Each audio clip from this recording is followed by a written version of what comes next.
Hi guys!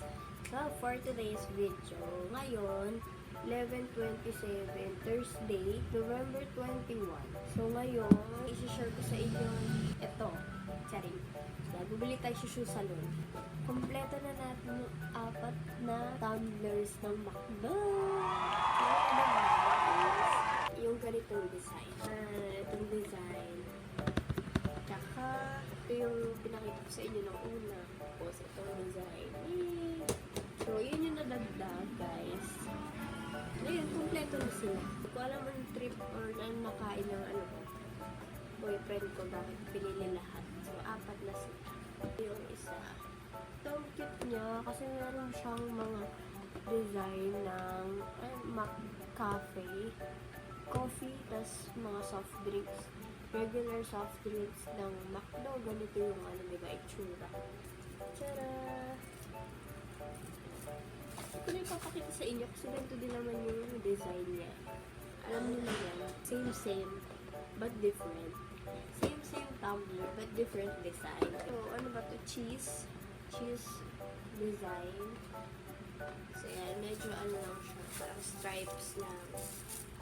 It's very cutesy. Kasi may pa rin naman. May logo pa rin siya ng McDo dyan sa baba. Ayan. Tada!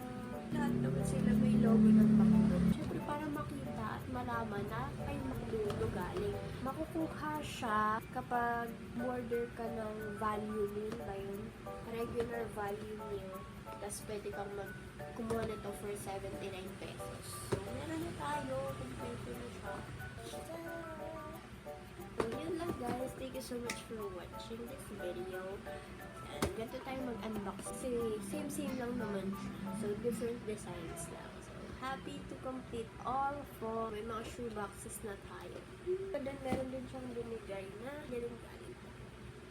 Dunkin Donuts. Ito naman, ang name naman nito is si Vanilla Candy Sprinkle. So, siya si Vanilla Candy Sprinkle. Share ko lang guys yung mga pinagbibigay ng ating person. Thank you so much for watching. So, don't forget to like, comment down below kung ano yung mga souvenirs ni McDo na meron kayo. Nawalan kasi or naubusan kasi kami ng Crocs, yung mga ganon. Wala na, out of stock na yun. Tapos ubus na yung ganon design. So, ganito na siya. Tapos ang iniintay ko, yung Mario Kart, yung remote. So, yun guys. Sabay-sabay nating abangan. See you in my next video.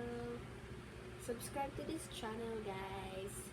So, kindly comment down below yung iba pang pwede kong ma-share sa inyong contents and everything.